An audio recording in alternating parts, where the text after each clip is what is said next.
khushu', right? No khushu'.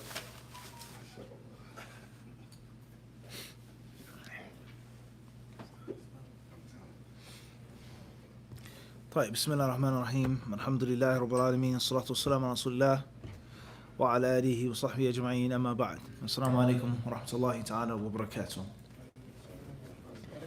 Tonight we've reached Hadith number 6, Al-Hadith al-Sadis. It's the narration of Nu'man ibn Bashir. May Allah be pleased with him and his father. And inshallah, as we explained to you or presented to you the work of Ibn Rajab rahimahullah in English, this is another explanation, commentary of the 40 Hadith in English as well. And is very different than the book of Ibn Rajab. Whereas Ibn Rajab is a classical imam. A classical imam. An imam in classic era, hundreds of years ago. Ibn Rajab's book was written in Arabic and translated. Ibn Rajab's book was written for a specific audience, geared to specific people, people of ilm and fiqh and hadith, well-established principles he was speaking to. And this book is written by a current modern-day scholar, researcher, author, in English, for English-speaking people, and everyone that isn't on a specific level of scholastics. And this is a very extremely important principle with regards to your Islamic library that, alhamdulillah, most if not all brothers have in their homes, even if they don't read the books. Everyone likes to have books in their house. And it's one of the most distinguishing features of a Muslim home. You come in, you see Riyadh Salihin, you see Bukhari, you see Ibn Kathir, you see Reliance of the Traveler, this book, that book, whatever the book is, good, bad, whatever the book is. I mean, you see certain books already there. Even if they don't read them, or there's no family, ta'aleem, you sit with your wife and your children, al-muhim, is books in the house. But we have to understand there is a way of reading a book, and there is a way not to read a book. And reading a book incorrectly or improperly could do damage and harm more than not reading a book. And one of the most basic principles of properly reading a book, comprehending a book, getting things from a book, is to understand the author and who was the intended audience of the author. So it doesn't mean that you can't get benefit from a translated book. It doesn't mean that. But it isn't the same as the book being written in your language and the book being geared for you, the 9 to 5 Muslim. Or the opposite, the book was written for a student of knowledge. It wasn't written for a layman. It wasn't written for a master expert. It was written for a student. It was geared for you. There's a huge difference than taking a book that was written for a person on this level or that level, then translate it. Who's the translator? What is the level of his or her skill, their interpretation, British English, English from New Zealand, from America. There's so many different things that come between you and really getting the kernel of the book. So you have a book that's written in your time, your era, and the author is from your country. It's an advantage. That's an advantage. And things that you'll lose from the author, him not being a classical imam, him not having that type of knowledge, you're going to get from the other aspects and vice versa. Okay? So the strengths are to cancel out the weaknesses. The strengths are to cancel out the weaknesses. This is Ibn Rajab's book. It's an uncomparable book, as we said in Arabic. There's no sharh of 40 hadith like his book, period, hands down. Don't even try to find an equal, or let alone something that's superior. You're wasting your time. Period. Jami'ul Ulum wal Hikam. A compendium of sciences and wisdom. That's the name of the book and that's the content of the book. However, there are weaknesses in that book, such as it's a translation. Who is the translator? What's the level of the translator's skill? And who was he speaking to? He died in the 8th century, 795. Of course, he wasn't speaking to a 9 to 5 Muslim reading English on the train or the bus going to work. It's just not, it wasn't who he was thinking about. There was no America in the 8th century of Arabia that was known to the other parts of the world. There was no West that was known. It was West was Spain and Portugal. That was the West at that time. So there's a translation versus the book being written in your language. The level versus the other level. Everyone understand this? Also the concept of systematic structure, like a textbook, like an exam, like a college, like a course. It's a difference. So these benefits you can find in this book, commentary on the 40 Hadith of Nawawi, Sharh al-Arba'in Nawawi by Jamal ad-Din Zarabozo. This is an excellent work. a supreme work in English. And as we've explained the book or given a commentary to the book, and we've done a book review on the book as well on our channel, we've reviewed the book, the good and the bad of the book. We said this is a book in which we envy the author for.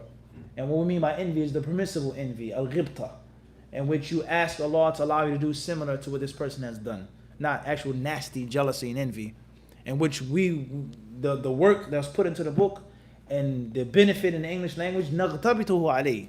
We envy him for having the tawfiq from Allah to put such a scholarly work together like this. So this is definitely a must-have if you're studying 40 hadith of Nawawi. Some of the older brothers were mentioning some of the other explanations. This author, that author. There are others. This is one of the best, if not the best in English.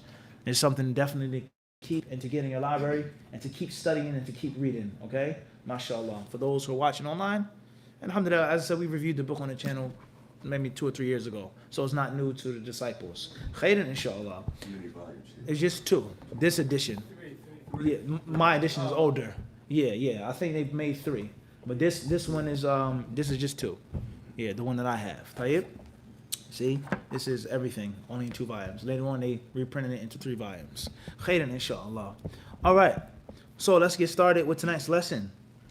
The author Nawawi rahimahullah ta'ala, he says, Al-Hadith al-Sadis, عن أبي عبد الله النعمان بن بشير رضي الله تعالى عنهما قال سمعت رسول الله صلى الله عليه وسلم يقول إن الحلال بين وإن الحرام بين وبينهما أمور مشتبهات لا يعلمهن كثير من الناس فمن اتقى الشبهات فقد استبرأ لدينه وعرضه ومن وقع في الشبهات وقع في الحرام كالراعي يرعى حول الحمى يوشك أن يرتع فيه ألا وإن لكل ملك حمى ألا وإن حمى الله محارمه ألا وإن في الجسد مضغة إذا صلحت صلح الجسد كله وإذا فسدت فسد الجسد كله ألا وهي القلب رواه البخاري ومسلم.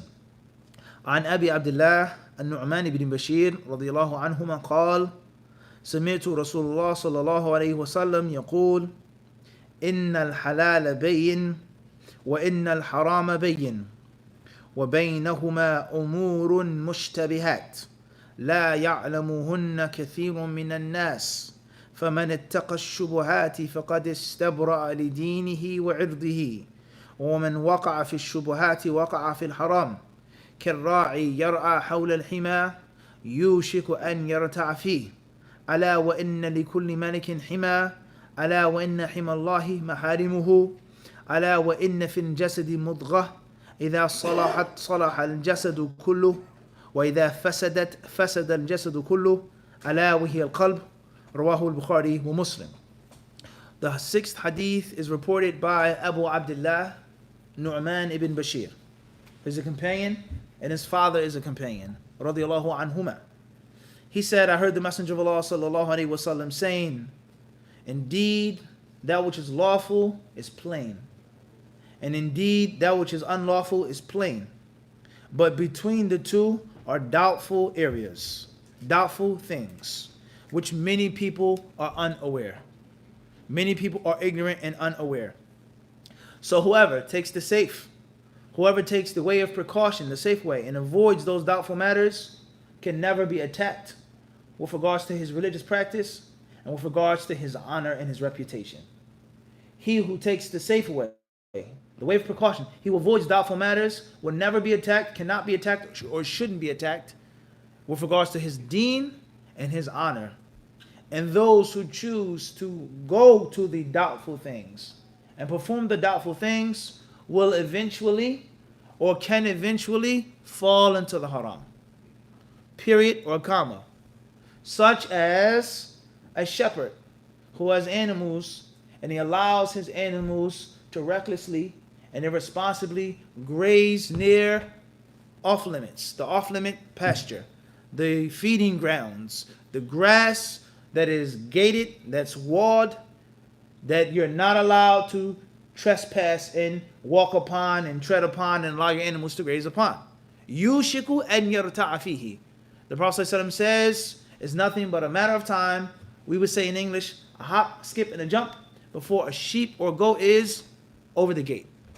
Before a sheep or goat goes from the neutral grazing grounds to the off-limit territory. يُوشِكُ أَنْ يَرْتَعَ فِيهِ. The Prophet ﷺ, he then says, after he says, أَلَا وَإِنَّ لِكُلِّ مَلِكٍ حِمَى, he says, indeed, every king has sacred grounds. Every king has a piece of land which is sacred and off limits to the rest of the subjects, the rest of the people. No one is allowed to graze upon this pasture, this piece of land. And indeed, Allah, the greatest king, the only true king, Malikul Muluk, the king of the kings, his sacred grounds are the unlawful things, the maharim, the haram things, the things that you cannot do. You're not supposed to transgress and transpass. The Prophet then says, certainly in the body there is a lump of flesh. If the lump of flesh is good, that will be the case of the entire body. And if the lump of flesh is bad, that will be the case of the entire body. And that lump of flesh is nothing more than the heart. That lump of flesh is nothing more than the heart. And this hadith is collected by Imam al-Bukhari and collected by Imam Muslim. Ibn Daqiq al-Eid rahimahullah ta'ala, he says, هذا الحديث أصل عظيم من أصول الشريعة. قال أبو داود السجستاني الإسلام يدور على 4 أحاديث ذكر منها هذا الحديث وأجمع العلماء على عظيم موقعه وكثير فوائده. He says this hadith here, أصل عظيم, is a paramount maxim of the Sharia. This is one of the golden pillars of the Sharia, one of the most comprehensive, wholesome, and bountiful hadiths with regards to the principles of the religion. Aslun azimun. Aslun azim. It's a tremendous, as we say, grand, exquisite hadith. He says, Abu Dawud rahimahullah, the author of the Sunan, he said, Islam is based off of 4 hadiths. Out of the thousands of hadiths that are out there, if I had to pick 4 of them that summarize the whole entire religion, this will be one of those 4. And there are thousands of hadiths. Think about how many hadiths you know. If you've never studied Arabic or been overseas, how many hadiths have you heard? And you're 30, 50 years being a Muslim. How many hadiths you read in Bukhari or Mishkat Masabih or Riyadh Salihin or Fazail A'mal, whatever book you're reading. Think how many hadiths you've heard about and you've come across. And if you had to sit down and pick 4 of them, and this is an Imam of Hadith, Abu Dawud, one of the greatest disciples of Imam Ahmed, Imam Abu Dawud was. One of the greatest ulama of Hadith, he picked this to be among the 4. That's a very extremely hard selection. Like if you went to a great athlete and says, give me his 4 best games, his 4 best fights that he fought. That's too hard. He fought so many tough people, so many battles he was in. Give me the 4, which is he was at the peak of his skill and talent. 4. You would take you a lot to sift through and come up with the what? With the 4. And that goes to show you, for a person even to nominate that hadith, to be among the 4, says a lot about the hadith. That's an imam speaking. Islam, the whole religion, goes back to 4 hadiths. He says, and this is one of them. Ibn Daqiq al-Eid, rahimahullah ta'ala, he then says, and the scholars of Islam, they have unanimously agreed, there's no difference of opinion, that this hadith, he says, عظيم موقعه, it's a tremendous hadith. وكثير فوائده, and it's full of benefits. It's full of benefits. He says, قوله إن الحلال بين وإن الحرام بين وبينهما أمور مشتبهات يعني أن الأشياء 3 أقسام فما نص الله على تحليله فهو الحلال كقوله تعالى أحل لكم الطيبات وطعام الذين أوتوا الكتاب حل لكم وكقوله أحل لكم ما وراء ذلكم ونحو ذلك وما نص الله على تحريمه فهو الحرام البين مثل قوله تعالى حرمت عليكم أمهاتكم وبناتكم الآية وحرم عليكم صيد البر ما دمتم حرما وكتحريم الفواحش ما ظهر منها وما بطن وكل ما جعل الله فيه حدا عقوبة أو وعيدا فهو حرام وأما شبهته فهي كل ما تتنازعه الأدلة من الكتاب والسنة وتتجاذبه المعاني فالإمساك عنه ورع وقد اختلف العلماء في المشتبهات التي أشار إليه النبي صلى الله عليه وسلم في هذا الحديث فقال طائفة هي حرام من قوله استبرأ لدينه وعرضه قالوا ومن لم يستبرئ لدينه وعرضه فقد وقع في الحرام وقال الآخرون هي حلال بدليل قوله صلى الله عليه وسلم في الحديث كالراعي يرى حول الحمى فيدل على أن ذلك حلال وأن تركه ورع وقال طائفة أخرى المشتبهات المذكورة في هذا الحديث لا نقول إنها حلال ولا إنها حرام فإنه صلى الله عليه وسلم جعلها بين الحلال البين والحرام البين فينبغي أن نتوقف عنها وهذا من باب الورع أيضا. He says here, when the Prophet ﷺ says the halal is plain and the haram is plain, and between the two are gray areas, doubtful areas. He says, summing this up, it means the rulings in Islam, the things that you can do, are going to be three categories. Three categories. That which is clearly lawful to do. No one should criticize, say anything about it, speak down upon a person, or avoid unnecessarily. It's lawful. Tafaddal. Bismillah. Eat and drink as much as you like. And then there is haram bayyin. Clearly impermissible. There's no argument, there's no debate, there's no discussion. La ya akhi, don't touch that, don't eat that, don't drink that, you can't wear that, you can't sit like that. Haram bayyin, clearly. And thirdly is that which is between the two. That which goes between the two. Is it halal? Is it haram? And others, going not just translating now, others they may say, well, that's makruh. It may be haram, but it's not really that strong, so we'll just say what? Makruh. And others they may say, no. If it's not clearly proven to be haram, then the default is that it's lawful until clearly proven to be unlawful. And then he explains how the people differ in interpreting what's meant by the middle thing. Some people say that the middle affairs are actually haram, but they're not as bad and it's not as clear as the first type or the second type. So three interpretations. Just like we have three classes of things, all right? Can you wear blue? Can you wear white? Can you wear glasses with black frames? Can you wear a stainless steel wristwatch? Can you wear a white t-shirt? What's the ruling on these things? This halal bayin, clearly lawful. Haram bayin, clearly unlawful. And then we have mushtabihat, things that are in the middle, dubious. It's not that clear. It's not clear here or clear there. So the ulama, they differ on the ruling of those things. And some of them say that they're lawful, but it's still gray. But in actuality, those acts are lawful. Everyone understand this? It's lawful, but it isn't what? As clear. Everyone understand this? Like grade A. We have grade A, and then we have that which is other than grade A. It's still, you can still eat it. It's still edible. There's nothing wrong with it, but it isn't what? It's not grade A. Everyone understand this? Grade A is clear. The fruit, the vegetable is clear. Nothing is wrong with it. It's grade A, top notch, top tier. Nah? And then we have this, the other stuff, which is that's unacceptable. That can't go past the what? FDA? No, not the FDA, the USDA. The what they call it, the thing in the factory. There, I have that one. The assembly line. That is thrown out and discarded, right? And then we have that which is acceptable, but it isn't what? It is not grade A. Everyone understand this? Like you buy a used product on Amazon. There's used, very good, and then there's what? Good, and then there's what? Acceptable. Everyone understand this? So it's still good, but it isn't like what? Very good, let alone what? Brand new. That's one interpretation. And the other interpretation is the exact opposite. They say it's haram. They say that the gray areas themselves are what? Are haram. The mushtabihat are haram, but they're not as clearly haram as the second category. Everyone understand the difference in the interpretation? Once more, we have the lawful, which is what? Bayin, plain as day. And then we have the haram, which is what? Bayin, clear as day. And then we have the affairs, which are what? Gray. So what is the ruling on that? What's the ruling on it? Some say that it's lawful, but it isn't as clear. And no one differs that it's best to what? Stay away from. But if you do choose to do it, they say what? There's nothing wrong with it. And then others, they say the exact opposite.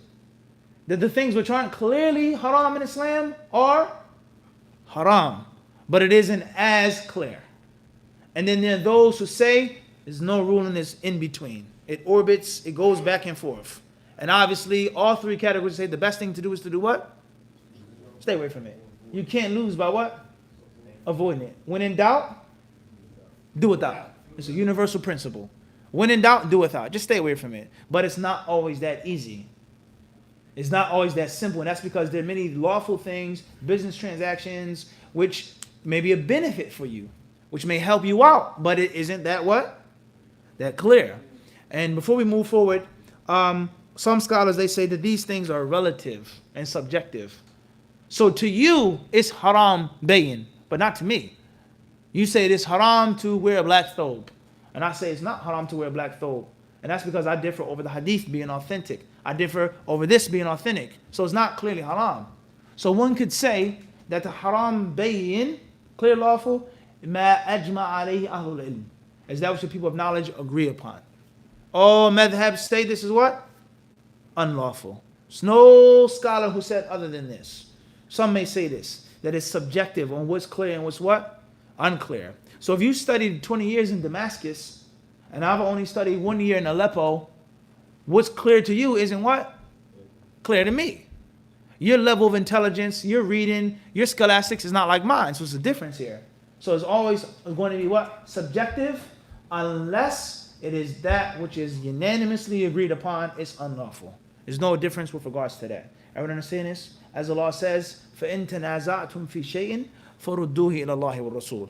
And if you differ on anything, take it back to Allah and His Messenger. Shaykh al-Islam ibn Taymiyyah rahimahullah ta'ala, he said about this ayah from Surah An-Nisa, the mafhum, the understanding from this verse, if the Muslims don't differ, then it is a proof. You understand this? Allah says, if you differ on something, then you do what? Take it back to Allah and His Messenger. Meaning, if the Muslims what? If they agree, then this is sound. And the Muslims would never agree, all of them, upon something which is wrong. Allah protected the Ummah from that. Everyone understands? And this is a very important principle for a layman Muslim. For a layman Muslim. Everyone agrees that this is bad, versus some say it and some don't. Should I do it? Should I not do it? Etc. Everyone understand the difference? There's a huge difference between the two. Tayyib. He says, Ibn Daqiq al-Eid rahimahullah ta'ala, he says, so an example, now listen to this, listen very carefully to these examples that he mentions. He says an example of the halal, which is bayyin, he says that which Allah says is lawful. Allah mentions that it's lawful. Everyone understand this? Allah Himself says it's what? Lawful. Listen to the example He gives. He mentions, أُحِلَّ لَكُمُ الطَّيِّبَاتِ. On this day, the lawful things, the tayyibat, the fine things are lawful for you. Right? Allah says, وَطَعَامُ الَّذِينَ أُوتُوا الْكِتَابَ هِلٌّ لَكُمْ. And the food of those who have been given the book is what? Lawful for you. The fruits, the vegetables, the fish, and the grain of the Jews and the Christians, right? Of course not. La. There's no shaking of the head. The fish doesn't need to be slaughtered. Cranberries, cherries, raspberries, apples, pears, they don't need to be what? Slaughtered. Bread, these things, water, Jew, Muslim, Christian, Buddhist, Hindu, all the same. Everyone understand this? Sikh, all the same. Everyone understand this? This verse, when Allah says the foods of those who have been given the scriptures, talking about one thing only, and that's what? Meats. Everyone understand this? As Abdullah ibn Abbas and others said, al-dhaba'ih. He said, al-dhaba'ih, slaughtered meats. Everyone understand this? When I hear to discuss the ruling of going to Popeyes or Chick-fil-A, I'm not getting to that right now, but I'm trying to make a point. And many people, they make a mistake with regards to this. Many people, they make a huge mistake on this level or that level of extremism. All right? The foods that are, the meat that's slaughtered by the Jews and the Christian is lawful. And it's haram to say that it is unlawful. It's impermissible to say that. That's not the argument of going to McDonald's and Popeyes. Are they Ahl Kitab? Are they Masons? Are they atheists? The argument is the animal slaughtered properly? Is the animal killed in the proper way? Just like a Muslim who bangs an animal upside the head, it's unlawful to eat. But the default ruling is that if a Jew or Christian slaughters an animal, according to their Sharia, it's what? Lawful for us to eat. And the people, they differ on the application of that in the Western countries and the Eastern countries. For or against. Everyone understand this? For or what? Against. So a person can say, those who say they're Jews and Christians today are not Jews and Christians. They're mushrikun. They're atheists. They're this and they're that. They're Masons, whatever. Tayyib. Labas. That's one view. And then we have those who say they're Jews and Christians, but they're secular and they're nominal. And they do not follow the rules of their books. When they dress, they don't dress how they're supposed to dress. They have Christmas trees planted in their homes, obeying the will of the heathen, as the scripture says. And the list goes on of the things that they do that they're not supposed to do. So what is the proof, or how do we know that they're cutting the animal with a razor-sharp blade across the throat? What's the chances of that? And then others, they may say, that's not our job. That's not our job to dig into investigating things that are kept from us. So this is an example of this. He calls this halal what? Bayyin. But the interpretation of it and the application of it oftentimes isn't what? halal bayin to every single person. But there are reasons behind this. And one of the reasons is the people not starting off at the starting point, the default. People, they make the asl, Jews and Christian meats, haram. That's incorrect.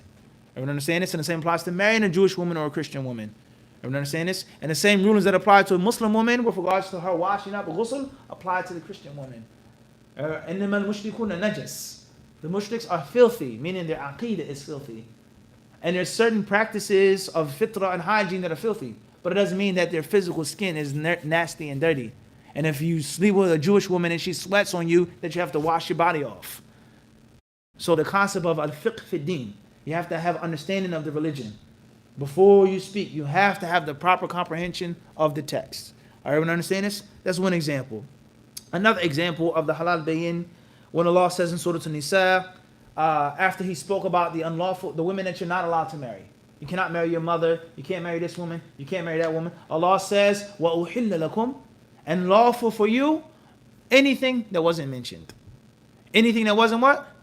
Mentioned is lawful for you to marry. So if your cousin wasn't mentioned in that ayah, then it's permissible to marry your cousin. And that's halal bayin. Clearly halal. No one can come and say it's what? Impermissible.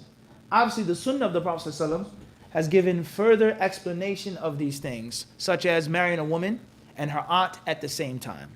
Paternal or maternal. It's impermissible. You can't be married to a woman and her aunt at the same time. That's impermissible. And that wasn't mentioned in Surah An-Nisa. Everyone understand this? If you divorced your first wife and then married her aunt later on, permissible. Whoever came first or last, but they can't be what? They cannot be together. Everyone understand this? You marry a woman and her cousin, one thing. You marry a woman in this distant, whatever, if anything that's not mentioned there is what? Lawful. And that's halal bayin. Clearly lawful. It's plain. Moving forward, he says an example of the haram al-bayin is, he says what Allah clearly says is impermissible, such as hurrimat alaykum. Allah says your mothers are unlawful to you. The same verse, but the beginning of it. Everyone understand this? You can't marry your mother. There's no difference of opinion on that. Your sister, there's no khilaf on that. There's no interpretation. There's no evolving theory on that. In 2019, we have different fiqh principles. No. There's nothing that involves here. Another example, Allah Azza wa Jalla mentioned Surah Al-Ma'idah, talking about hunting land game. Back in the day, things were very different. Pilgrims, they traveled from different countries, and there was no supermarket. There was no bin Dawood. There was no, can of assorted nuts or, beef jerky. They had things like this, but it wasn't in a package. You had to hunt if you wanted food. So the pilgrims that came to the sacred area, they were not allowed to hunt deer or gazelle or fowl or rabbit, any land animal. As long as you're in the state of ihram, you cannot hunt with a bow and arrow or a spear. As far as by sea, take as much fish as you like. Hunt whatever you want from the water. But on land, you cannot what? You cannot hunt as long as you're in the state of ihram. You're going to Mecca for Umrah or Hajj, you cannot what? You cannot hunt anything on land. So this is haram bayin, clear haram. There's nothing that's doubtful about that. And he mentions other things, fawahish, fahisha, public or private. He says in everything that Allah Azza wa Jal has made a prescribed punishment for. A had, such as what?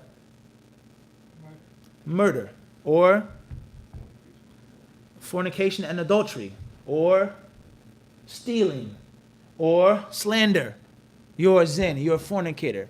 It's a qadf. You can't just slander a Muslim's honor like that. Everyone understand? Things like this in which there's a specific worldly punishment. And you can't just say, I make tawbah. I repented. No, you're going to repent, and also your hand or your back or whatever else is going to be what? Punished. Everyone understand this? A had. He says, oh, uqubatan, or a punishment in the hereafter. He who backbites, this will happen to him in the grave. He who spreads tales, this will happen to him in the grave. The woman who does this in her iddah period, that will happen in her grave. Uquba, a wa'id, or severe threat. Verily those who go against Allah and His Messenger by doing this. الَّذِينَ يَأْكُلُونَ الرِّبَا, those who eat riba, لَا يَقُومُونَ إِلَّا كَمَا يَقُومُ الَّذِي يَتَخَبَّطُهُ الشَّيْطَانُ مِنَ الْمَسِّ. They will only stand out of their graves as if they're being violently shaken by a devil. That's a threat. It's wa'id. Proving that eating riba is what? Is unlawful. And is bayin. It's clearly unlawful. He says, then that's haram. And as far as the has says shubuhat or mushtabihat, then that is with the proofs and evidences can go what? More than one way. And that is the whole concept of Shafi'i, Maliki. That's the whole concept of Hanafi, Hanbali. That's the whole concept of ikhtilaf, difference of opinion. Everyone understand this? And there is no difference of opinion upon a clear-cut text. It should not be. Everyone understand this? The Prophet ﷺ, he said, the katul janeen, the katul ummihi. The katul janeen, the katul ummihi. So it's Eid al-Adha, right? And we're going to slaughter a cow, a heifer, right? A female cow, right? The cow is pregnant. It's bearing a child. And let's say we didn't find out until after we purchased the cow. We're like, oh, subhanAllah, the cow is pregnant. We slaughtered the mother. And we find out that the mother has a baby. What do we do now? Do we have to open the stomach and then slaughter the calf? Or is the calf automatically considered dhabiha by the mother being slaughtered? Everyone understand the issue? Before we get into the answer, do we understand the issue? We realize that the cow was bearing a child. Do we slaughter the baby, or is the slaughter for the mother sufficient? Everyone understand this? Some say this, and some say what? That the hadith says, the katul janeen, the katul ummihi.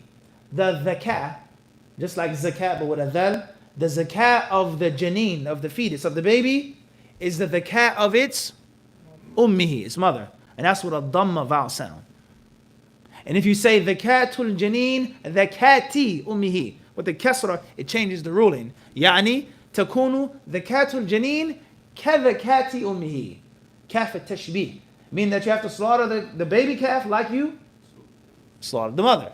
So there's one hadith that has more than one diacritical mark. Can change the what? No, the ruling. The ruling is different now. Now the calf has to be what? Slaughtered as well. And if not, it's unlawful to eat the calf, to use the body, so on and so forth. Everyone understand the difference? So this is an issue on which the dalil tajadabul adillah. The dalil can what? Sway on one side. We say tomato, and you say what? Tomato. It's spelled the same way, but it's pronunciation. And this is similar to the concept of those who say there are no truths, there are only perceptions. How you look at it. And of course, that's not an absolute statement. Of course, there's truth. But you understand the point I'm trying to get to. It's how you look at a thing. How you look at the dalil, how you look at the hadith. Everyone understand this? How it is interpreted. And of course, there are rules to this. It's not just for you to just do it according to your fancy, how you want to. There are qawaid, the rules that you have to learn and study, the proper rules. Everyone understand this? And another very important etiquette here is how to differ and how to respect someone whom you differ with. You have a clear-cut innovation that you've made up, a clear-cut disobedience that you're doing to the Prophet. You're just going against the text. I don't have to respect your opinion at all. And it's permissible for me to refute you and to criticize you. Versus you don't slaughter the calf and I do slaughter the calf. And you're following the hadith, you're following the text, you're following those ulama who hold that view. I can't criticize you and say that you're wrong and you're upon misguidance and the meat is hitting the head. It's not zabiha. Can't do that. That's impermissible and that's unlawful. And many people, they do this. And I'm not just talking about one group. Many zealots, they do this. Anything that doesn't agree with their specific interpretation, they have no respect for it and they criticize. And this is one of the problems in the ummah today. This is one of the problems in the ummah today. And the ulama, they were harsh against this. About people taking these different possible meanings and running with one and then abusing and bashing their opponent. And that is fanaticism, ta'assub. It's ta'assub. And then it becomes even worse when there's a layman person who doesn't even know the dalil. There's a 9 to 5 Muslim who doesn't even know how to say the katul jinn. He can't even pronounce the word the cat. And then he's gung-ho. Oh, it's like this. And if you don't follow it and if you don't listen to it, you're not correct and you're that's a problem.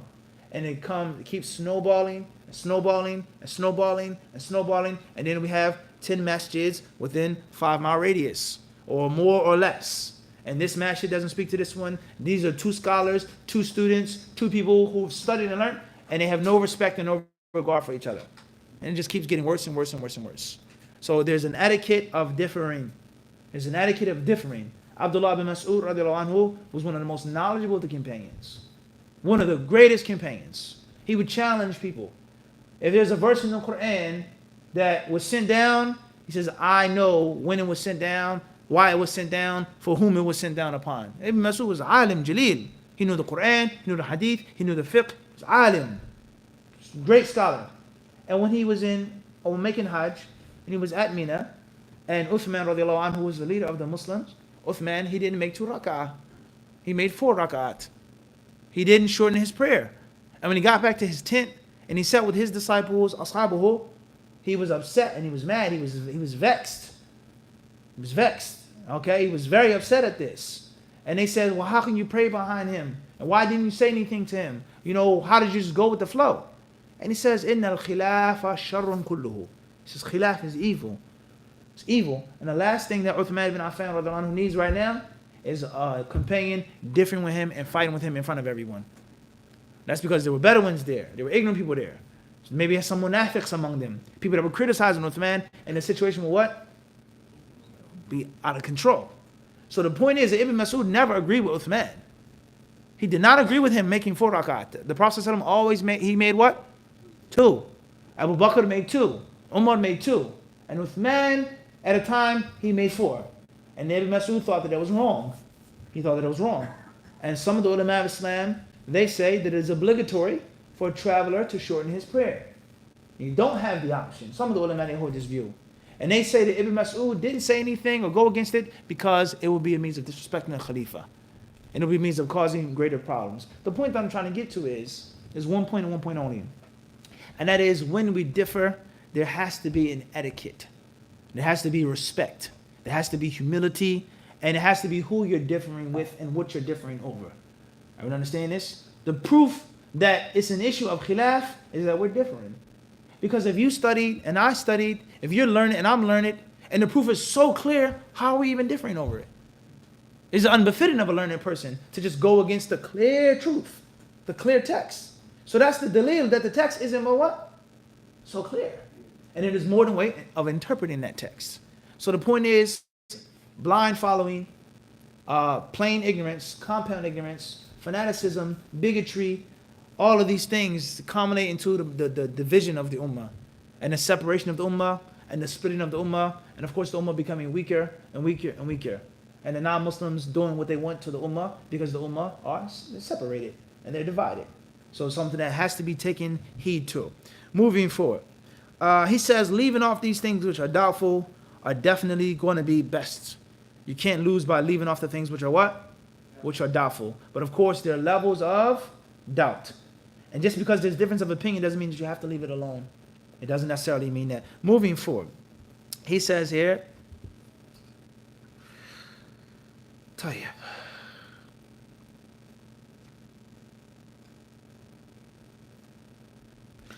Let's move forward. I don't have to get into that right now.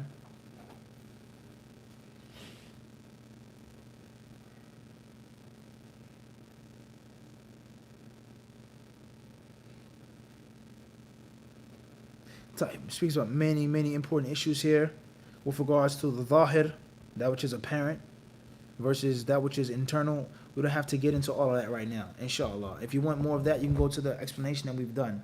So here on page 375 in volume 1, the author, he mentions the text of the hadith with the vowels, a title of the hadith, then he gives the translation of the hadith. Then after that, he gives selected vocabulary. Selected vocabulary. Then after that, it gives takhrij. Where's the hadith collected? Where can you find it at? Okay? It says here, this hadith is sahih. It was recorded by Bukhari, Muslim, Ahmad, Abu Dawud, Tirmidhi, Ibn Majah, Nasai, and numerous others. Hadith with very similar meaning have been narrated by companions, Abdullah ibn Umar, Ammar ibn Yasir, etc. Now, this is definitely a flaw of the book and a problem of the book. And that the takhrij, where the hadith is collected, is no chapter, no book, no number. And it'll be 10 times better if he put that there, saving the reader time. So the hadith is collected by Bukhari. Where? How many hadiths in Sahih Bukhari? Hadith is collected by Muslim. Where? Hadith is collected by Ahmed. Where? Okay, maybe that's not in English. Abu Dawud. It's not mentioned. Okay, so now what you have to do, you have to go out and find it yourself. If you want to read the hadith in its original source. And reading the hadith in 40 hadith is not the what? Original source. If you're doing a khutbah, you can't say collected by Nawawi. Many people do this. That's wrong. That's an error. You can't say hadith is collected by Nawawi. You have to say the hadith is collected by Abu Dawood Fulan. If you're doing a book report and you're referencing a hadith, you're writing a Wikipedia article, you can't say collected by Nawawi, number 6. No. You have to go to the original source, collected by Tirmidhi, the book of judgment, the chapter of cutting the hand of the thief, hadith such and such. Reported by Fulan and Fulan. That's the proper way. Moving forward. After that, the author, he gives general comments on this hadith. He says this hadith lays down some of the most important principles of Islam. As noted earlier, Abu Dawood, the scholar of hadith, once stated that Islam is built upon 4 hadith, this being one of them. Indeed, this hadith covers all of the possible acts, the permissible, forbidden, and doubtful. It also shows how to protect one's religion and honor. Finally, at the end, it points out the key to following the permissible, etc. Then he talks about the narrator, Nu'man ibn Bashir. Then he gives the explanation in detail. Then he talks about the causes for uncertainty and doubt. Let me see that we're flipping through pages. It's extensive. It's not just one page or a paragraph. He's giving you a good piece of meat on your plate, to fill your appetite, inshallah. Supporting text. It says other points related to this hadith. Summary of the hadith. Okay, so it's very beneficial book to have. So before we stop, let's go back to the hadith, not the explanation, but now let's pull out the scalpel and let's dissect the hadith word for word, piece for piece, inshallah. Tayyib. In this hadith, the Prophet ﷺ encourages us to be mindful of our reputation. To be mindful of our reputation. He who avoids doubtful matters, فَقَدْ اسْتَبْرَأَ. He has no worry what the people can say about him. Because he's clearly upon the halal things, he clearly avoids the clearly haram things, and the doubtful stuff, he doesn't even go near. So no one can slander him and make something up against him. Unless it's just utter, blatant lie, as many people shamelessly do. Everyone understand this? So this hadith teaches us that a Muslim should look after his reputation. And of course, looking after your reputation is also subjective. Because there's some people who are unworthy for you to even consider. There are certain people who are unworthy to consider. What you think and feel and what gossip and what you heard, it doesn't even matter. And that's because you're a petty person. You're a small, simple-minded person. You're a person of gossip. Your opinion doesn't even matter. But someone of respect and dignity is a different story. Everyone understand this is a what? It's a different story. And the same applies to the worldly life. If you're a wealthy person, if you're a business person, you're worried about your reputation being damaged in the circles of affluence. As far as some beggar on the street who says something about you, you could care less. He doesn't exist in your world. Everyone understand this? Person doesn't exist in the world of a wealthy businessman. I don't care what you say on the street or what the people say. You didn't keep it real. You moved out of the ghetto and moved to Hollywood. So what? Doesn't matter. But in your circles of your business, your name means everything. Reputation is everything, so protect it with your life, as they say. So in Islam, you should be mindful of your reputation, and you should never want someone defaming your honor. But unfortunately, we live in a time in which people just don't care sometimes. All right? And people that make conditions in which you have to go against. And if you're going to say this about me or not be my friend, for me not to do it, then hey, so be it. Moving forward. This hadith also shows us is that there are different levels of knowledge in Islam. Everyone does not have the same level of knowledge of Islam. There are those who know and those who what? Don't know. And there are issues which people don't know. And he says, كَثِيرٌ مِنَ النَّاسِ. Many people and not all people. There's always going to be a learned person. There's always going to be learned people. There's always going to be someone who knows. And that is the concept of if you don't know, then you have to ask. You have to ask those who do know. Tayyib. This hadith shows us the permissibility and the encouragement of making real life examples. The permissibility and the encouragement of making real life examples. You're trying to get a message across to someone, you bring an example. And of course the Quran is full of this. Quran is full of examples. Allah talks about so many different things. He gives us a practical example, a tangible example to relate to and to compare to. And the same applies to speaking. And it's one of the most useful tools of a successful speaker. Is to get the message across to the people and to give them tangible examples. Everyone understand this? Tangible examples. Moving forward. This hadith also goes to show us is that you have to look at the outcome of a thing. And you can't just focus on what you're doing at the moment, but you have to look at the outcome. You have to focus on the end game. What's going to happen in 10 years, in 5 years, in 20 years? It's good now. But what's going to be in 5 years? What's going to be in a year? What's going to be in an hour? You're okay now, but you have to look beyond that. And the Muslim has to play his life like chess. You have to strategize several moves ahead. And the thing may be okay to do now, but what is it going to lead you to? Before you know it, you're going to be dead smack, what? In the haram. So it's best to stay away from the lawful act at the moment. And this is one of the most tremendous principles of the Sharia, which is called Saddul Dharaya. Allah says, وَلَا تَقْرَبُوا الزِّنَا. Allah says, don't approach zina. Don't approach it. And the verse does not say, وَلَا تَزْنُوا. Don't make zina. It says what? Don't approach it. Meaning, it's a slippery slope. Here, there. Next thing you know, you slip. You can't control it anymore. Everyone understand this? You think about a tangible example with regards to making a turn. It says 25 miles per hour. 35, no biggie. 40 is no problem. I can do it at 50, but you may turn over. You may slip. You may not have control over the car. You can't lose by going 25 miles per hour. 35 is clearly good. 40 is okay. 25 is no way the car is going to lose control. So the wise person is going to go at 25. When it's raining, at 20. It's black ice, you're going to slow down even more. Use precaution. And not to look at what you're doing now, but what it can be. And this is what wise people do. You have to be able to see 2 or 3 moves. I'm going to have him in check. 3 moves. And he's blind, oblivious to it. Or vice versa. I need to protect my king. Because my king is not threatened yet. But it's nothing, pop, pop, pop. And then my king is in check. So you have to be able to see things before they, come to fruition. The Prophet ﷺ, he says, كَالرَّائِ يَرْعَى حَوْلَ الْهِمَا. If you've ever raised animals, if you ever went to the slaughterhouse, you know how jumpy goats can be. You know how sheep run. And some of them are very strong. You try to grab them, pull their head away from you. Some of them will bull you over. They'll jump over a fence. You don't realize how strong the animal is. So if you're on the border, the edge of the shared territory, and you allow your sheep to graze that close, what's the guarantee that the jumpy goat won't what? And then you say, subhanAllah. Then you run, but it's too late.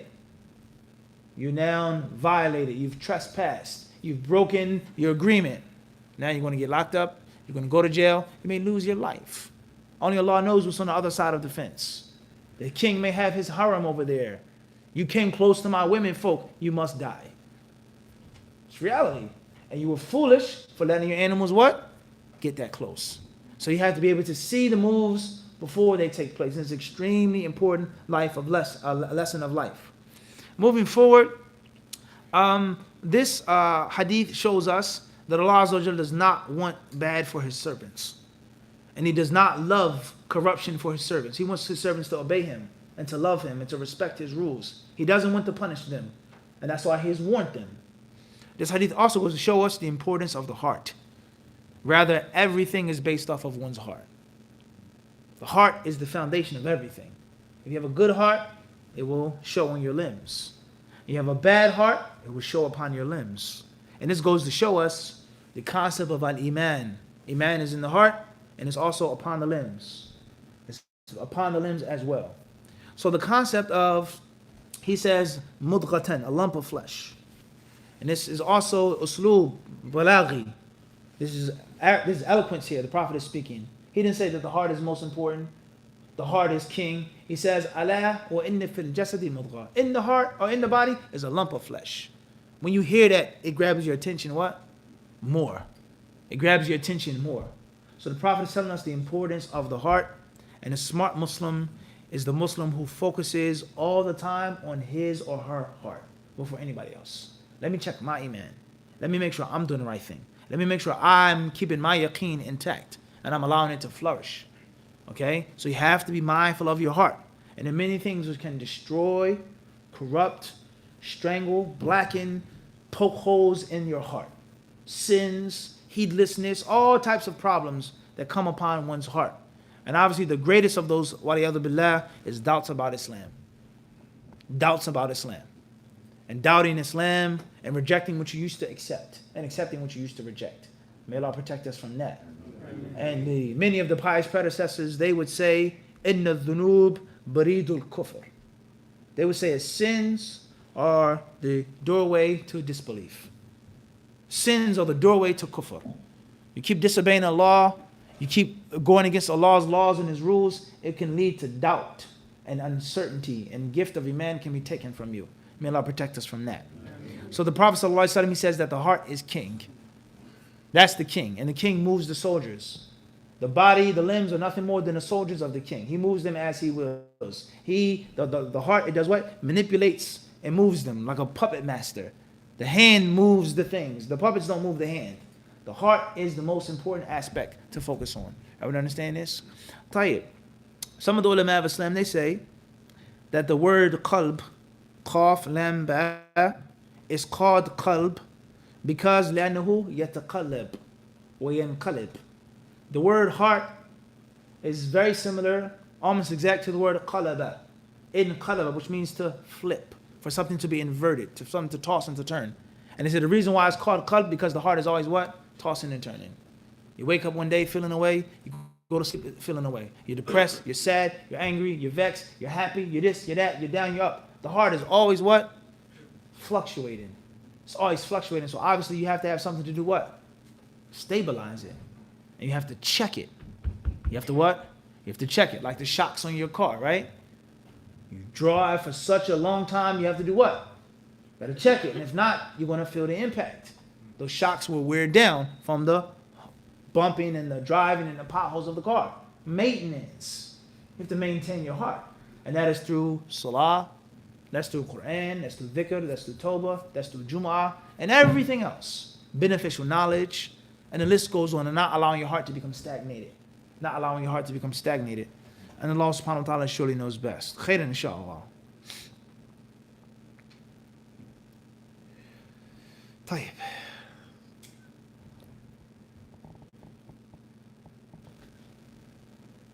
Tayyib.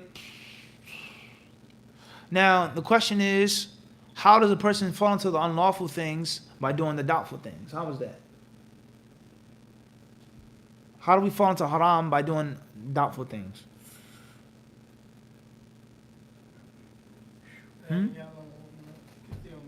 Many people don't know about them. Tayyib, how does that lead you to fall into the haram? Because people don't know. What's meant by that? You don't know, so you make up. It could be haram. That's first and foremost. It could be haram, and you don't even realize it. And that shows us the evil of ignorance. Something else as well, very important, which is what? It's something which is what? Is that things pull and drag. They pull and they drag. You keep doing doubtful things, dislike things, leaving off the recommended things. Eventually it'll what? And drag you into the clear haram. Like drugs. Starts off with a cigarette, right? Starts off with a cup of cheap liquor, some beer. Then there's some weed. Then it's a bigger, next thing you know, it's this and that and a needle. And the next thing you know, boom, full-blown addict. You didn't realize how you went so far. Everyone understand this? And it only starts, just do this and just do that. Or crime, killing someone. Hold this for me. Go to the store for me. Keep the change. He gives you $100 bill. Go to the store, get me a lemonade.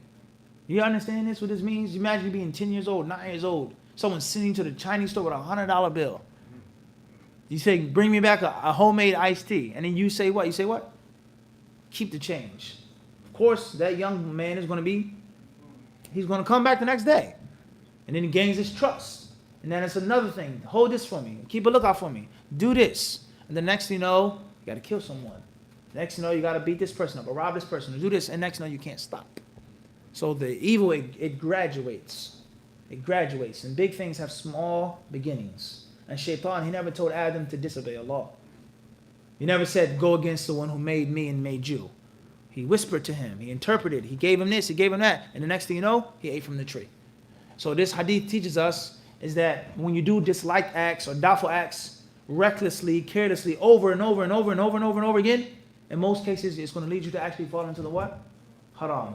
Or the same applies to a small sin, a saghira, a sin which isn't a major sin. You keep doing it. You keep performing it over and over again. Eventually, it turns into a what? A major sin. How can this be? And this is the last thing we'll discuss tonight.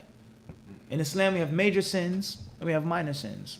How can a minor sin turn into a major sin?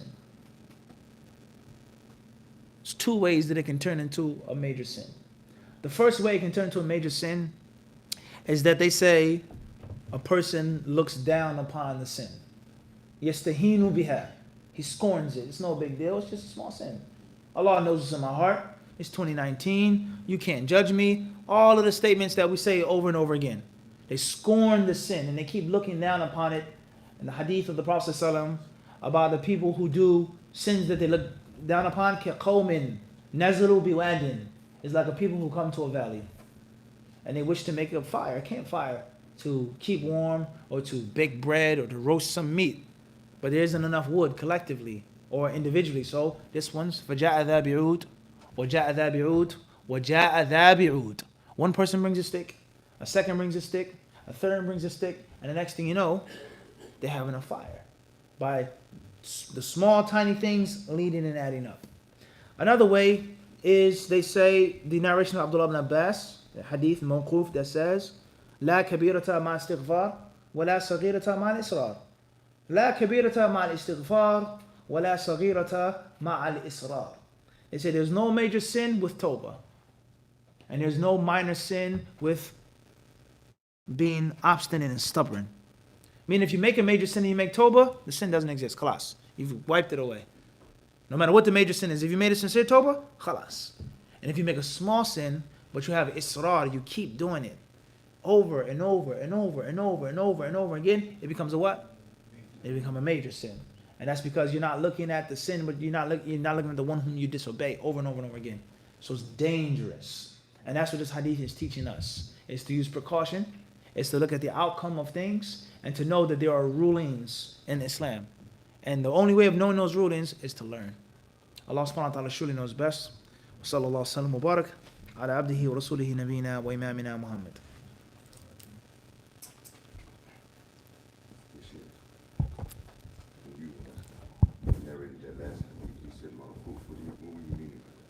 Tayyib.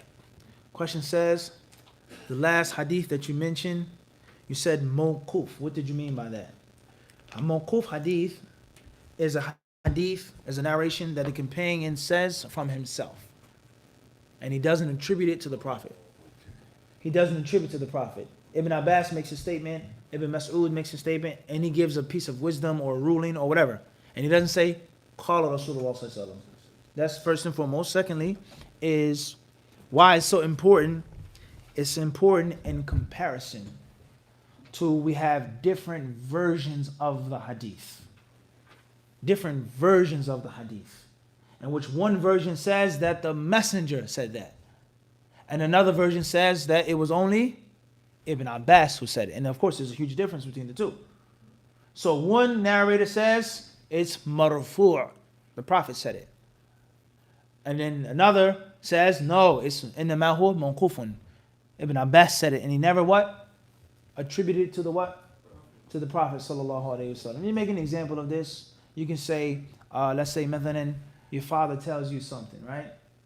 And your mother tells you something. They both give you the same piece of wisdom. They say, brush your teeth before you go to sleep. Brush your teeth before you go to sleep. And then you go on and tell your children that. Brush your teeth before you go to sleep, right? And your father says, that's what my grandfather taught me. It's to brush my teeth before I go to sleep. And your mother says that that's what the father said and not the what? Grandfather. Everyone understand this? There's two versions. Brush your teeth before you go to sleep. So there's a difference. The grandfather said it, the child says, I'll accept that. But the father, meaning my grandfather, no, I never liked him. I'm not going to take that. It's a difference. Everyone understand this? There are two different versions. Who said it? Was it the great grandfather or the grandfather? Everyone understand this? So Ibn Abbas saying something versus the Prophet sallallahu alaihi wasallam. So the Ibn Abbas's version is called mawquf, and the Prophet being quoted is called marfu'. Faddal.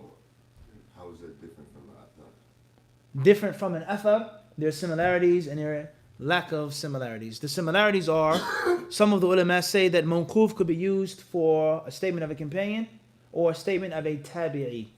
One of the Muslims who met the companions and studied with them. They say mawquf, athar mawqufa. And others they say maqtu'. They use a different term. They say maqtu'. They say marfu' for the Prophet's words, mawquf for the companions, and maqtu' for a tabi'i. And the general is marfu' wa mawquf. That's it. Marfu' wa mawquf. Bil haqiqa yani. So there's a difference between legality, like the example I just made. The great grandson doesn't like the grandfather, or he respects the grandfather, but it's not like the what? Great grandfather. If he said brush my teeth before going to sleep, that's what I'm going to do. So he needs to verify which of the two versions belongs to who. And the same applies to a companion saying something, Hassan al-Basri saying something, versus the Prophet being quoted. One is a hujjah, a dalil, and the others aren't necessarily. Wadah, Sheikh? So in ilm al-hadith, we have classifications of the narration. Some say maqtu', some say manquf, marfu', different classes. So and starting off studying ilm al-hadith, hadith science, keep it simple. First level is marfu'. And marfu' is anything which is attributed to the Prophet. It doesn't have to be authentic, but it belongs in the section of prophetic statements. You understand this? And in manquf, whether it's authentically traced back or not, whether it's a legal proof or not, the other companions agreed or not, al-muhim, it is traced back to Abu Bakr or Umar ibn Abbas. That's manquf. And then we have the students of the Sahaba. The students of the Sahaba. They never met the Prophet, but they met the companions as Muslims. That's called maqtu'.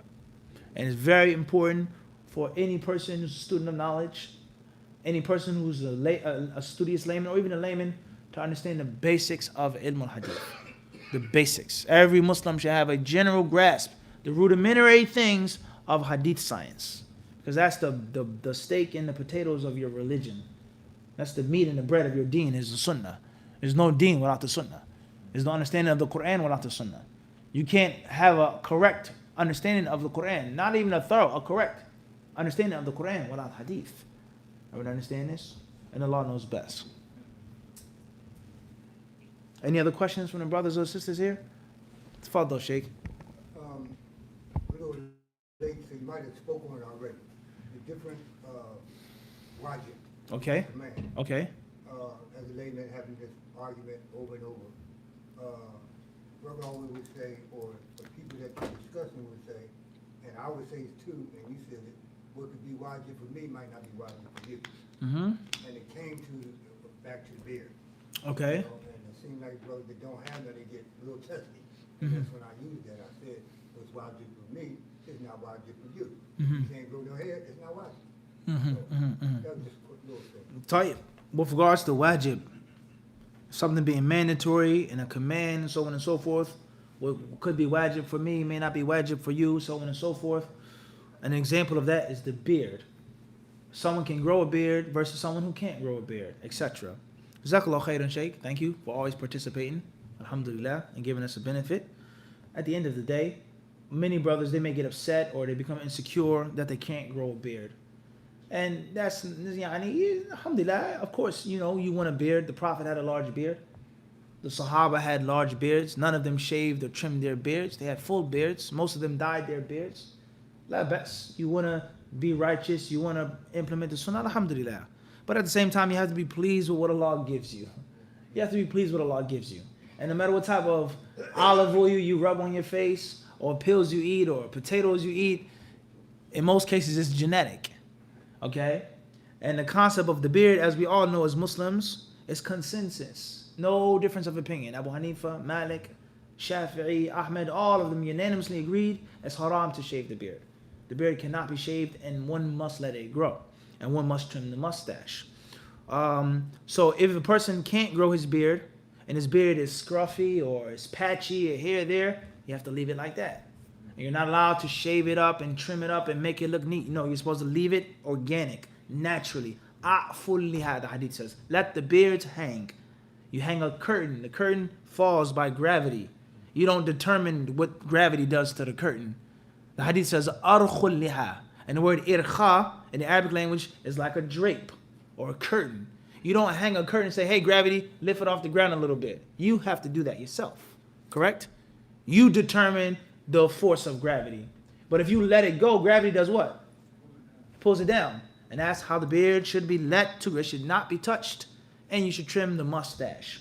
Last but not least, with regards to brothers who shave their beards, they should be mindful of brothers who can't grow beards.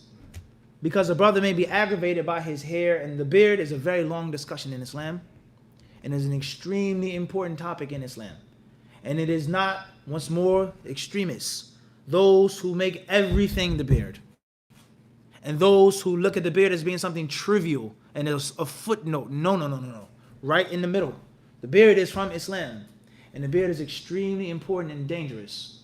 From the dangers of shaving the beard, why it's such a serious issue, first and foremost, is appearance is pivotal in Islam. Appearance is pivotal in Islam.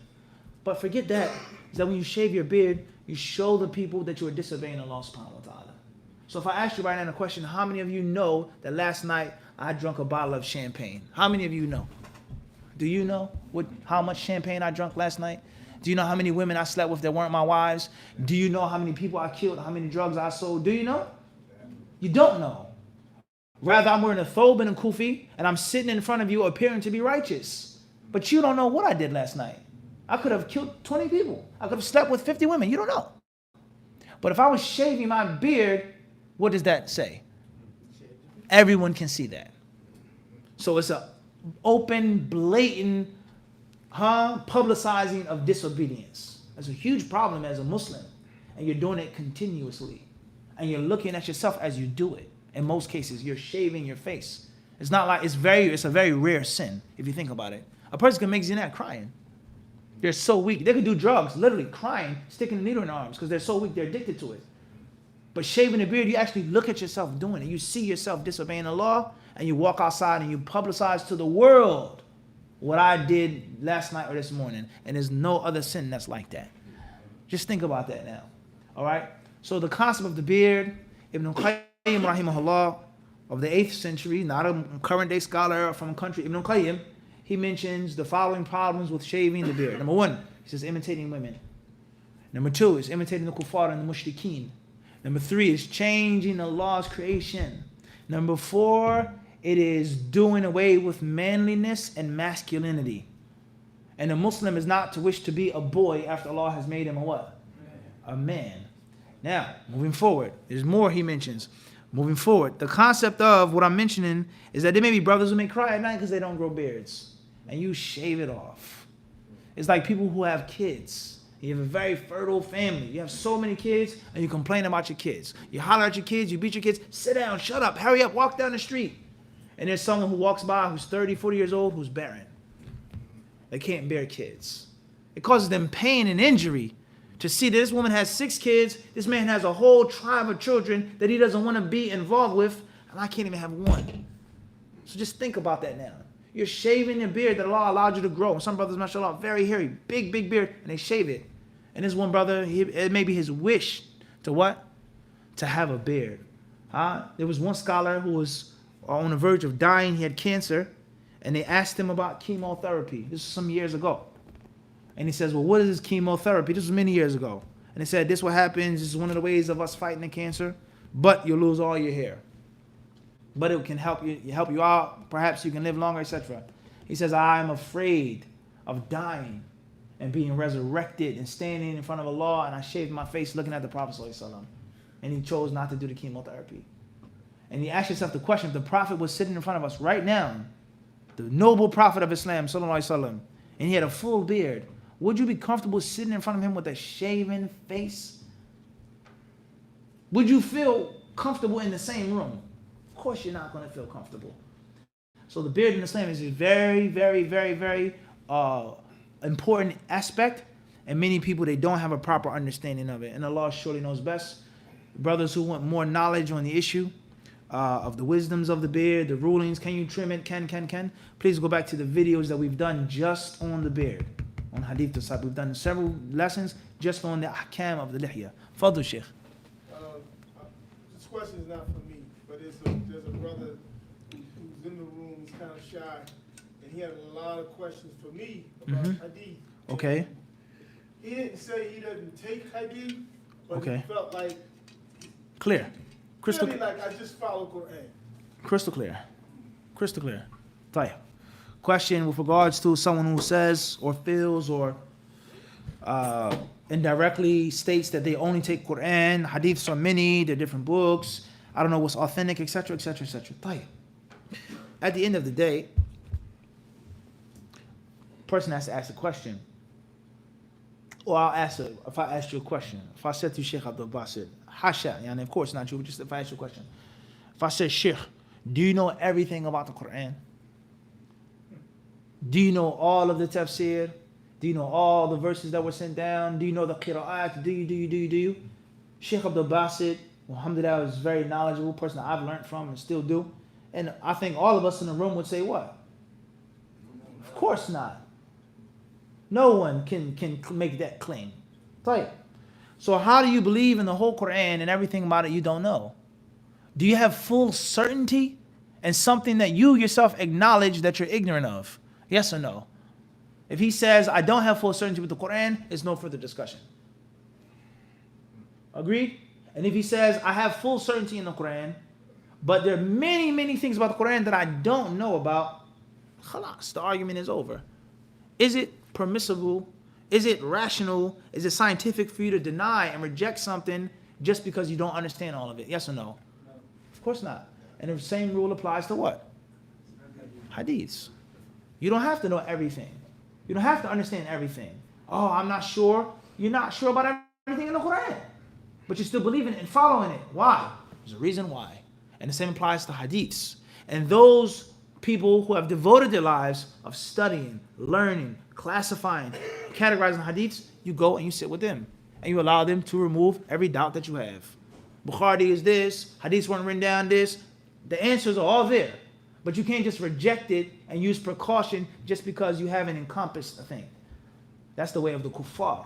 As Allah says in many ayat, they did not, lam yuhitu bihi ilman. They didn't encompass a thing, so they do what? They reject it. It's not the way of the Muslim.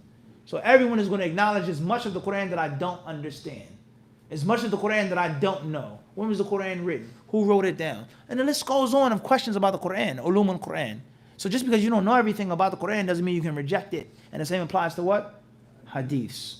All right? So therefore that is the initial starting point. You're not a mujtahid and you don't have the ability to take and reject what you want to. Unless you apply that also to the Quran. We can agree on this point as a starting point. With that being said, and it's a very important principle with anyone who has a doubt or misunderstanding, is that, and it's not disrespectful, but you have to show them that they don't know. There's ignorance. And the cure for ignorance is to learn. And you can't learn if you think you know something. So therefore, what does Allah say when he said this verse? إِذْ يُغَشِّكُمُ النُّعَاسَ أَمْنَةً مِّنْهُ. And Allah he says, and remember, إِذْ يُغَشِّكُمُ النُّعَاسَ. When Allah allowed you to sleep. And he gave you safety. And he sent water down upon you. What is Allah talking about in this verse? Surah 8. Al-Anfal. Who slept? When did they sleep? How long did they sleep? Why did they sleep? How do we know he's talking about the companions? Where? What companion? How do we know? How can you even understand the Quran? Unless you gotta know that this. So there's much of the Quran that you don't know. And I'm going to show you without no disrespect. What's this verse mean? What that verse mean? You don't have no clue. So therefore, empty your cup. Get rid of what you think you've learned or heard. And allow me or someone else to what? Teach you the proper way. That's the starting point. That's the what? That's the starting point. And I think this should come first before quoting those ayats in the Quran about following the messenger, listening to the messenger. Those are all there, strong. But this should be first. Is that you claim to reject something because you don't understand all of it and you're doubtful about it. But the Quran itself, you what? You don't have full comprehension of.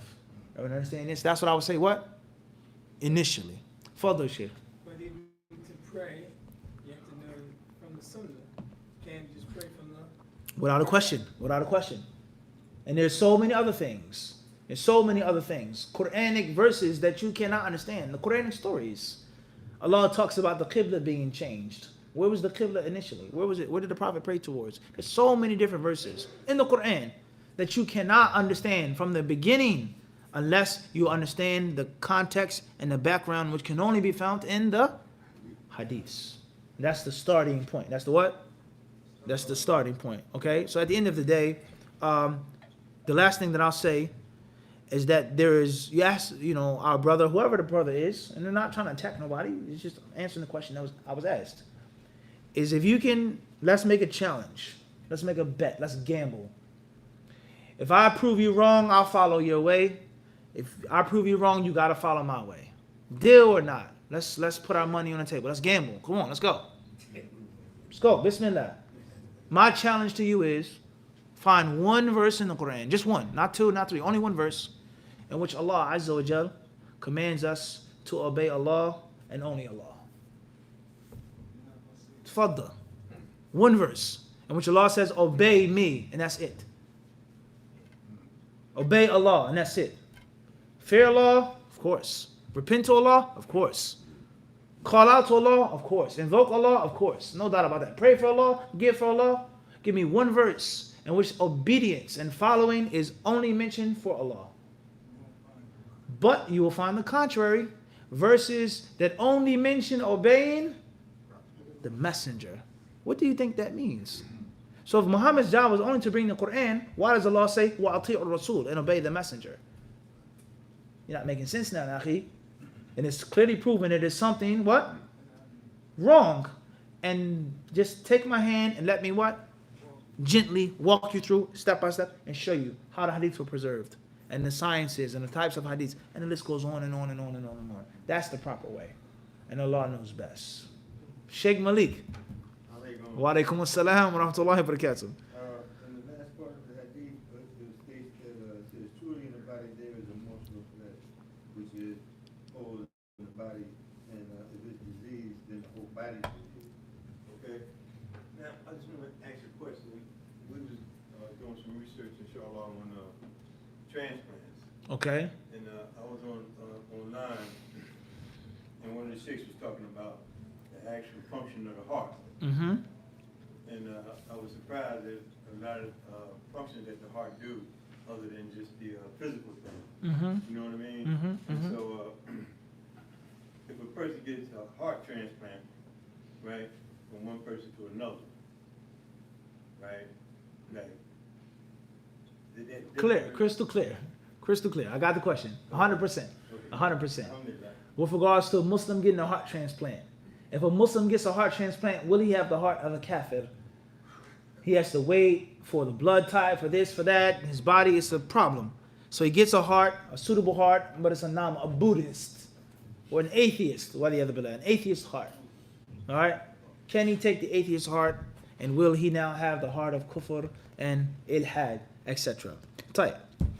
So we have to look at it like this. The concept of the heart being separate versus the heart being connected. And there's not just the heart, but there's also the soul, the ruh. It's not just one aspect. We have the body, the flesh, we have the heart, the qalb, and we have the what? The nafs, or the ruh, the soul. Everyone understand this? Of course, the greater of the three is the heart and the soul, and the body follows accordingly, as you just read. And the inferior, the less of the three, is going to be the body versus the heart and the soul. But if you actually look at it, it's going to be heart and what? Soul together. Everyone understand this? So that's one way of looking at it. The second way of looking at it is that there's someone who's about to die, a Muslim who's very sick, who's very ill, and the doctor said that you need a heart transplant. What does this person want? What is their intention? To leave Islam, to practice Islam, or to stay alive and to be a better Muslim? Of course, we know this. So therefore, Allah Azza wa Jal allowing this person to get a new heart and forsaking this servant and allow him to take the heart of the kafir and the akhlaq and the aqeedah of the kafir. This is something that's, inshallah, is not going to what? It's not going to happen. And that's why some of the ulama of Islam, the modernist scholars, they say that even if a Muslim takes a heart transplant, يَسِيرُ قَلْبُهُ قَلْبُ مُؤْمِنٍ أو قَلْبَ مُؤْمِنٍ, it will be the heart of a believer placed into the body of the believer with the what? Soul of a believer. Everyone understand this? So that's one way of looking at it. And another way of looking at it, one may say, no, I won't get a heart transplant and I'd rather die than take on the heart of a non-Muslim, of a mushrik, or of a sinful Muslim. But we have to understand something, that there is a connection and there is a disconnection. The connection is the metaphysical with the what? With the physical. And then there's a disconnection. So the lump of flesh, as the hadith says, that's the vessel, that's containing it. But there are things of the metaphysical world that we cannot begin to even comprehend and think about and understand. Everyone understand this? So the heart being separated from the body, the heart being separated from that person, the ruh, the spirit, the nafs, there's so many different things that we don't have the ability to understand. And if he gets that heart transplant, as if he keeps his heart, but gets a new what? Everyone understand? So Allah surely knows at the end of the day. Allah surely knows. Many of ulama, they say there's nothing wrong with getting a heart transplant. And if a Muslim who is sincere gets a heart transplant, he will have the heart of a what? Of a believer. And the lump of flesh that's taken from that kafir is only going to be nothing more than a what? Lump of flesh. Physically. And the metaphysical aspect of the lump of flesh, the wholesomeness, the disease way, is going to be that of the what? Of the believer. And Allah knows best. That's in brief. Hopefully that helps out, inshallah. Wallahu a'lam. Khayr, inshallah. No other questions, brothers and sisters, from the sisters? Tayyib. Inshallah, we'll take a few questions before we stop. For the salah, bidnillah, just a few questions. First question, it comes from initials AB from Tangier, Morocco. How can one study secular and Islamic knowledge in school for the sake of Allah? Also, how to stay steadfast upon the deen when encountering many fitan, shubuhat, and fawahish. May Allah bless you, akhi or ukhti. Studying knowledge for the sake of Allah is done with the intention of implementing the knowledge. Fadl Shaykh. Implementing it yourself, calling others to it. Enhancing yourself, becoming a better Muslim, and making those who are around you better. That's the correct intention of ilm. You do it for Allah's sake, not to show off, not to be applauded or celebrated, but for your own salvation. وَالْعَصْرِ إِنَّ الْإِنسَانَ لَفِي خُسْرٍ إِلَّا الَّذِينَ آمَنُوا وَعَمِلُوا الصَّالِحَاتِ وَتَوَاصَوْا بِالْحَقِّ وَتَوَاصَوْا بِالصَّبْرِ. Helping yourself and helping others. That's the correct intention of ilm. As far as secular knowledge, then I'm going to school to be a doctor. In my country, doctors make good money. They're respected. People look up to them as the higher echelon of society.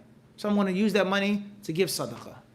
I'm going to have some money for my zakat. I'm going to open up an orphanage. I'm going to give dawah to my patients. Because in my country, people look at a doctor as everything. There are many countries that are like this. A doctor is the top tier of society. Engineers, the best of the best.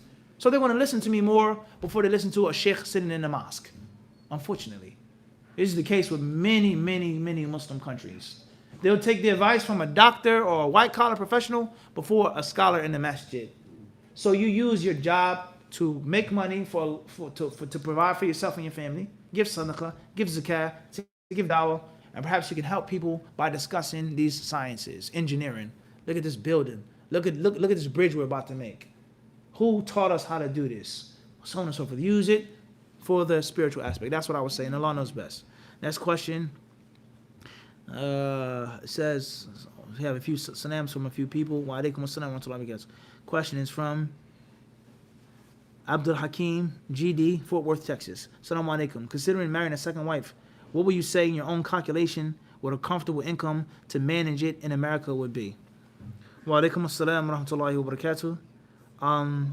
That's a very difficult question. In my opinion, everybody's different. I don't know how Texas is, Philadelphia, East Coast, Allahu Alam. And it depends on your lifestyle. It depends on your lifestyle, how you live. And in brief, the concept of polygamy or polygyny is a very long discussion. And we've done an extensive 3-part series on the topic. You can find it on the channel. Please watch it if you already haven't watched it. Polygamy is a major, major discussion in Islam. At the end of the day, it's all about priority and your lifestyle. So you can have a household in which you have this type of television and this type of sofa and this type of car and this money and so on and so on and so on and so on and so forth. And you can say, I can't afford to take on a second wife. That's your lifestyle. Or a brother can say, I have a smaller TV. Or I don't have any TV. I don't have a good, reliable car. It's not a sports car. It's not a luxury car. I don't have this. I don't have that. Alhamdulillah, I live month to month, week to week, check to check. And to me, a priority or an important aspect of my deen and the sunnah is marrying a second wife. It's how you look at it. Some people say they can't afford more than one wife, but they can. Some people really can't. Some people aren't good for polygamy. Some brothers, some sisters, it depends. At the end of the day, what's important is polygamy is something that's supposed to be simple, but the people make it complicated. Okay, and people, they always say, I accept it, and the first word that comes after that is but. It's the first thing that comes out of the mouth. I know it's in the Quran, but. I know it's from the deen, but. The moment you say but, my ears are shut. There's nothing else that I can listen to you about. It's from the deen, class, period. And we ask the question, okay, so you don't want a co-wife, or a brother says, I can't take a second wife because the women today, so on and so forth. So why are you married to one wife then? How many divorces are there? How much domestic abuse is there? How many problems is there with monogamy? Tons of problems.